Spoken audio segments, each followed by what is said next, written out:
오늘은 이사야 42장 18절에서 20절의 말씀으로 백성들이 깨닫지 못한 첫 번째라는 제목으로 하나님의 말씀을 나누고자 합니다. 본 말씀은 너희 못 듣는 자들아 들으라. 너희 맹인들아 밝히 보라. 맹인이 누구냐? 내 종이 아니냐? 누가 내가 보내는 내 사자같이 못 듣는 자겠느냐? 누가 내게 충성된 자같이 맹인이겠느냐? 누가 여호와의 종같이 맹인이겠느냐?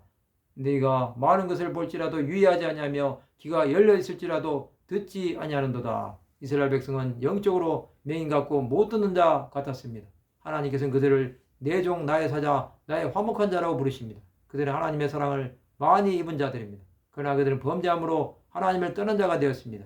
그들은 모세와 선지자들 통해 선포된 하나님의 말씀을 받았고 수많은 기적을 경험하였습니다. 그러나 그들은 하나님을 떠남으로 영적으로 어두운 자가 된 것입니다. 이들은 전혀 깨닫지 못하는 것입니다. 그럼에도 하나님은 자기 백성을 버리지 않으셨습니다. 이것은 전적인 하나님의 은혜입니다. 그들은 이것을 전혀 알지 못한 것입니다.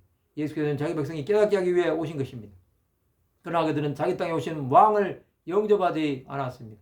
이사야 선지자는 자기 백성들의 무지를 고발하면서 예수께서 오셔야 하는 이유를 분명하게 말씀을 한 것입니다. 그는 자기 땅에 오심으로 하나님과 화목하지 못한 자들을 화목하게 하신 것입니다. 또 죽어가는 영혼들에게 하나님의 살아계심을 보여주신 것입니다. 이스라엘은 택한 백성임에도 하나님을 믿지 않은 것입니다. 그들의 불신앙은 하나님의 진노를 산 것입니다. 예수는 죽어가면서도 하나님의 자비를 구하셨습니다. 그의 이런 사랑은 하나님의 은혜를 입은 자에게 베푸시는 것입니다. 하나님은 듣지 않는 자기 백성이 듣게 하셨습니다. 보지 못하는 자를 보게 하셨습니다.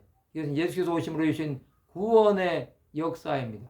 우리는 구주 예수 그리스도를 믿음으로 바라보아야 합니다. 우리가 듣지 못하고 보지 못할 때 하나님은 살리시기 원했습니다. 그래서 나무에 달려 저주를 받으면서도 사망에서 생명으로 나오게 하신 것입니다. 그의 사랑이 있었기에 우리는 살아난 것입니다. 그것을 깨달은 자들은 예수를 믿음으로 하나님과의 원수된 관계가 회복이 된 것입니다. 우리는 이제 하나님 나라를 전한 자로 세움을 입은 것입니다. 그런 자들은 사명에 충실해야 합니다. 그 사명은 땅까지 복음이신 예수를 위해 살아야 하는 것입니다. 이제 우리는 못 듣는 자에서 듣는 자로, 맹인에서 보는 자로 영적인 시야가 열려야 합니다. 그것은 주 예수와 함께 하심으로 이루어지는 것입니다. 그 예수를 위해 우리의 생애를 온전히 헌신한 자가 되어야 합니다. 예수를 위해 사는 자는 하나님께서 그의 인생을 보장해 주십니다. 우리의 일생이 오직 예수만을 위하여 하나님 나라를 위해 살아가는 것이 목적이 되어야 합니다. 말씀을 마치고자 합니다. 영적인 눈과 귀가 열려 주 예수를 증거하는 일에 사명을 다하는 하나님의 백성들이 되시기를 주님의 이름으로 축원합니다.